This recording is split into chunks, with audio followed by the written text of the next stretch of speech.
अच्छा, तो rigid pyramid design का ये सवाल कैसे सॉल्व होगा ये देख लेते हैं।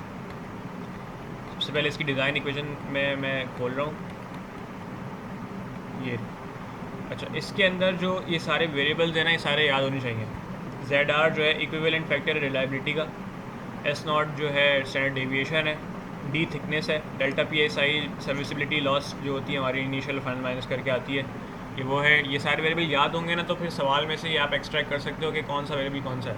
ठीक है, तो क्योंकि क्या पता ये लिखे हुए नाम आए तो सिर्फ फार्मूला लिखा हुआ आ जाए, तो इसलिए पता होना चाहिए कि कौन सा वेरिएबल कौन सा है। ये एस सी जो है ये मॉडुलस ऑफ रप्चर है कंक्रीट का, सी डी ड्रेनेज कोफिशिएंट, जे जो है यहाँ पर वो है लोड ट्रांसफर कोफिशिएंट, के जो है सबग्रेड रिएक्शन है, और E C modulus of elasticity of concrete. ठीक है, ये सारे नाम यहाँ पर लिखे हुए हैं, इनको याद होना चाहिए इस सवाल को सॉल्व करने के लिए। जब सवाल पे जब आते हैं तो हमारे पास चल रहा है क्वेश्चन, ये पूरा यहाँ से लेके यहाँ तक सवाल चल रहा है। ठीक है, अब इसमें सर्विस लाइफ दी हुई है 20 ईयर्स, यानी कि 365 से इसको मल्टीप्लाई करेंगे। इनिशियल पीएसआई जो दिया हुआ है सर्विसिबिलिटी इंडेक्स वो 4.4 दिया हुआ है, टर्मिनल वाला 2.5 दिया हुआ है। ठीक है, इन दोनों को माइनस करेंगे, डेल्टा पीएसआई आ जाएगा जो फॉर्मूले में यूज़ होता है। मॉडुलस ऑफ सबग्रेड रिएक्शन ये दिया हुआ है हमें के, छोटा के जो फॉर्मूले में था। अच्छा, ये अब ट्रैफिक लोड पे आ गया। ट्रैफिक लोड दे रहे हैं हमें, daily car pickup truck and light van का ट्रैफिक है वो 20,000 दफ़ा पास हो रहा है उस रोड से, यानी कि 20,000 गाड़ियाँ इस तरह की गुजरती हैं उस दिन में, उस रोड पे एक दिन में। ठीक है, ये डेली दिया हुआ है, daily. The daily truck traffic consist of 200 passes. अब ट्रक जो है ना वो गुजर रहे हैं 200 दफ़ा, और उनकी जो टाइप है वो single unit truck with single and tandem axle है। अच्छा, उसके बाद फिर सेमी ट्रेलर ट्रक जो है वो 410 दफ़ा पास हो रहा है, और उनकी जो टाइप है वो सिंगल, टेंडम और ट्रिपल एक्सेल है। यहाँ पर सिंगल था और टेंडम था, यहाँ पर सिंगल, टेंडम और ट्रिपल एक्सेल है, और जो लाइट व्हीकल्स होते हैं वो सिंगल एक्सेल होते हैं। ठीक है, तो यहाँ पर इन्होंने लिखा हुआ भी है, ये जो कार पिकअप्स लाइट वैन्स जो होती है ना वो उनका जो वेट है वो 2000 है। ठीक है, और जो 2 दफ़ा उसको 2 से मल्टीप्लाई करना है, यहाँ पर 2 लिखा हुआ है यहाँ पर सवाल में, तो इसको 2 से एंड में आगे आगे मल्टीप्लाई करना होगा, इसको याद रखना है। ठीक है, और ये सिंगल एक्सेल की टाइप है। ये सिंगल एक्सेल की टाइप है ना, ये इस्तेमाल होगी जब हम इसकी इक्विवेलेंट वैल्यूज़ निकालेंगे चार्ट से। अच्छा, ये 10K का जो लोड लगा हुआ है, ये जो 10K का जो लोड है, ये जो है ट्रक के लिए वो सिंगल एक्सेल की टाइप है, और जो 22K का जो लोड है वो टेंडम एक्सेल की टाइप है। ठीक है, इसी तरह से सेमी ट्रेलर जो है वो 12,000, 18,000 और 50,000। ठीक है, ये सिंगल, टेंडम और ट्रिपल एक्सेल के लिए है। अच्छा, उसके बाद इन्होंने रिलायबिलिटी दी हुई है 95%। The overall standard deviation is 4.5 दी थी। कॉन्क्रीट मॉडुलस ऑफ इलास्टिसिटी यानी ई सी जो फॉर्मूले में था वो 4.5 एक्सपोनेंशियल 6 दिया हुआ है। अच्छा, modulus of concrete structure, modulus of rupture यानी एस सी प्राइम जो था वो 900 एलपी पर इंच स्क्वायर दिया दिया, और उसके बाद the load transfer coefficient is 3.2, यानी कि लोड ट्रांसफर कोफिशिएंट था हमारा जे, फिर ड्रेनेज कोफिशिएंट दे दिया 1.0 यानी सी डी जो था। अच्छा, अब हमें इक्विवेलेंट फैक्टर्स निकालने हैं, ये जो हमें टाइप दी हुई ना, ट्रैफिक लोड दिया हुआ है उसके, वो ऐसे निकलेंगे कि मैं पहले ये देखूँगा, यहाँ पर मेरे पास पहले क्या है, मेरे पास है 2K का लोड है लाइट व्हीकल का, वो 2 टाइम्स है, तो 2K का लोड है। तो मैं यहाँ पर चार्ट खोलूँगा, और सिंगल एक्सेल है साथ में, ये सिंगल एक्सेल है। ठीक है, और 2K का लोड है, तो सिंगल एक्सेल के चार्ट में जाऊँगा, ये देखो, ये रहा rigid pavement design, single axle 2.5 TSI, ये भी सवाल में दिया हुआ था। 2K का लोड है, ठीक है, एक्सेल लोड, और मुझे यहाँ पर थिकनेस अज्यूम करनी पड़ेगी। तो आमतौर पे जो सही थिकनेस अज्यूम होती है ना, वो होती है 8, 9 या 10, इनमें से कोई एक अज्यूम करो। ठीक है, तो आंसर्स के करीब करीब आता है, लेकिन क्योंकि हमें एक ही आइट्रेशन करनी है तो हम 8, 9, 10 में से कुछ भी अज्यूम कर लें। तो 2K का लोड है, मैं 10 अज्यूम कर रहा हूँ क्योंकि सवाल में 10 अज्यूम की हुई है, तो 0.02 इसका फैक्टर आ गया। अच्छा, इसमें इस वाले केस में लिखा हुआ था यहाँ पर 2, अगर मैं यहाँ पर दिखाऊँ, यहाँ पर लिखा हुआ था 2, ये रहा।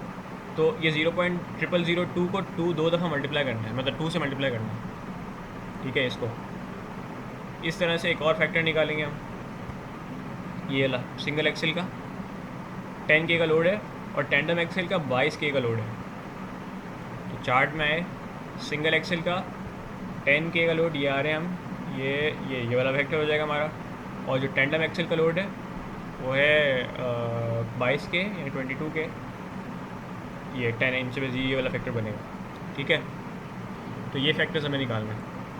अच्छा, उसके बाद क्या करना है, उसके बाद हमने इसका फैक्टर निकाल लिया, इसका फैक्टर निकाल लिया, इसका भी फैक्टर निकाल लिया है, इसका भी फैक्टर निकाल लिया, इसका भी निकाल लिया, इसका भी निकाल लिया। ठीक है, अच्छा अब हर व्हीकल टाइप के फैक्टर को आपस में प्लस करना है, यानी इसके फैक्टर को इसके फैक्टर को आपस में प्लस करो, इसके फैक्टर को इसके फैक्टर को इसके फैक्टर को आपस में प्लस करो। ये टेंडम से आएगा, ये ट्रिपल वाला एक्सेल जो है, ट्रिपल एक्सेल का चार्ट एक और भी दिया हुआ है, उसमें से आएगा ये वाला फैक्टर। इन तीनों को प्लस करो और एक ये वाला हमारे पास फैक्टर है।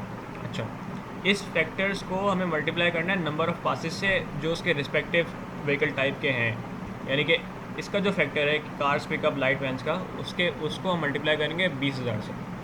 ठीक है, अच्छा उसके बाद जो ये वाला ये सिंगल यूनिट ट्रक वाला जो फैक्टर्स है, यानी इन दोनों का जो एडिशन है, ये दोनों ने ऐड किए हैं, इसको तो मल्टीप्लाई करोगे 200 पासेस से। अच्छा, उसके बाद इन तीनों को जो तुमने ऐड किया है ना, उसको मल्टीप्लाई करोगे 410 पासेस से। सही है, तो इन्होंने यहाँ पर ये किया हुआ, इन्होंने पहले फैक्टर निकाले 0.002, इसको 2 से आगे जाके मल्टीप्लाई करेंगे, यहाँ पर 2 लिखा हुआ है, 2 से आगे जाके उसको मल्टीप्लाई करेंगे। ठीक है, फिर 10 के लिए फैक्टर था, 22 के लिए ये, और ये सारे इन्होंने निकाल दिए। अब इन्होंने यहाँ पर देखो इसको 0.004 लिया हुआ, यानी कि इसको 2 से मल्टीप्लाई किया हुआ, क्योंकि यहाँ पर 2 लिखा हुआ था। 2000 LB के सिंगल एक्सेल है। ठीक है, इसलिए यहाँ पर इसको 0.004 लिया हुआ। अच्छा, उसको उसके पासेस से मल्टीप्लाई किया, फिर वो सारे एक्सेल जो ट्रक के लिए थे उसको प्लस करने के बाद उसको उसके पासेस से मल्टीप्लाई किया, और फिर जो सारे जो ट्रैक्टर के थे, वो जो सेमी ट्रेलर था उसके लिए सारे फैक्टर्स को ऐड किया, उसको उसके पासेस से मल्टीप्लाई किया, तो हमें मिल गया ये वाला, ये ई साल मिल गया ये वाला। ठीक है, ये वाला मिल गया। अच्छा, अब क्योंकि ये 20 साल की इसकी लाइफ है, तो ये डेली ये एक दिन का ही साल है, एक दिन का लोड जो इस पर आएगा। ठीक है, तो इसको 20 साल पे प्रोजेक्ट करने के लिए हम क्या करेंगे, 365 डेज़ मल्टीप्लाई बाई 20 ईयर्स करेंगे, तो ये 20 साल का लोड इसके ऊपर आ जाएगा इस साल वाला। इक्विवेलेंट सिंगल एक्सेल लोड इसको बोलते हैं। ठीक है, अच्छा अब ये हमने निकाल लिया ई साल। अब हमने ये डेल्टा PSI मैंने बताया था 4.4 सवाल में दिया हुआ था, TSI यानी टर्मिनल सर्विसिबिलिटी इंडेक्स 2.5 दिया हुआ था, इन दोनों को माइनस करेंगे 1.9 आ जाएगा। ठीक है, ये जो ZR है ना, ये आता है एक चार्ट से, वो चार्ट मैं दिखाता हूँ अभी। ये वैल्यू है, ये जो रिलायबिलिटी जो 95% दी हुई है ना, इसका इक्विवेलेंट फैक्टर है। ठीक है, वो चार्ट में दिखाता हूँ।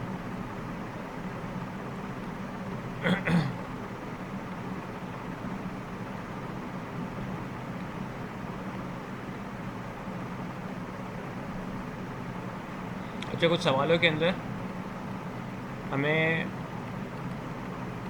ये नहीं दिया होता, कहाँ गया चार्ट, ये CBR वैल्यू हमें कुछ सवालों में CBR वैल्यू, मतलब हो सकता है कि एक किसी सवाल में CBR वैल्यू दी हुई हो और ये चार्ट दिया हुआ, तो उससे K की वैल्यू जो है ना वो हमें खुद से निकालनी हो, K की वैल्यू ना दी हुई हो। ठीक है, ये मॉडुलस ऑफ सबग्रेड रिएक्शन का चार्ट है। ठीक है, CBR वैल्यू से इक्विवेलेंट इस तरह निकालते हैं।